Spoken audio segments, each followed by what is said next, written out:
If you have been following me for a while now, you definitely know that I love to move from one place to another, see new places, learning about different histories and cultures, learning about new foods, or just food in general, and doing adrenaline activities. But one thing that I never thought of was that I could find Rhodes history in Nyanga. I mean, Cecil John Rhodes, the colonizer. Yeah. So this is actually his home. Turns out he had a home in Nyanga and they have preserved most of the things that he actually used. His bed, his shoes, and a lot of our history, which is obviously connected to Cecil John Rhodes.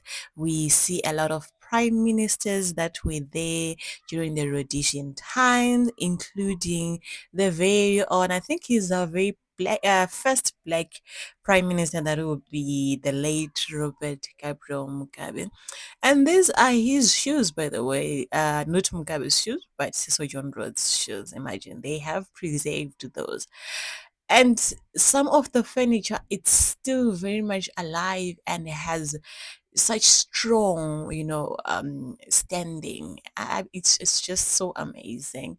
We even see some of the Stone Age stuff, and also we learn about like the different things that people used back then. Right now we're using, computers, Core i5s, typewriters. We're typing at the same time in a computer. We don't need a different typewriter altogether. But here you get to see the different types of typewriters or photocopiers. You see even the old cameras that they used back then. It's quite a fascinating scene. There's also an upstairs area where you get to see not Rod's, things that he used, not his things that he used, but some of the things that we started with in Zimbabwe, how we dressed, the coffee making machines back then, because the ones that we're using now, they are quite sophisticated. They are way better, but you see the prototypes from back then. It's really really fascinating. Like this table, you see a lot of things that we are still using right now, but they are more modern than what they were back then. And I was also saying that I was fortunate enough to see a singer machine. I think they still exist up until now, like the brand singer. I think it still exists. If you haven't seen one, I'm sure if you move around tailors, they still have those. And this is actually a silk dress.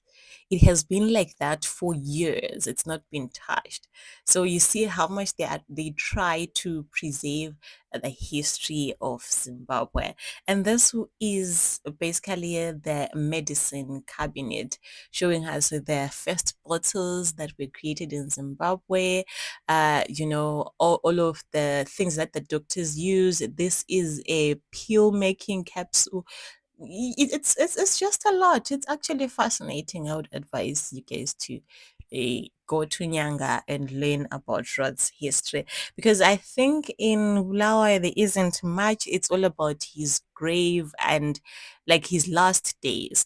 But here you even get to see the chariots, the carts that they used to travel all the way from wherever they were coming from to Zimbabwe just to colonize us.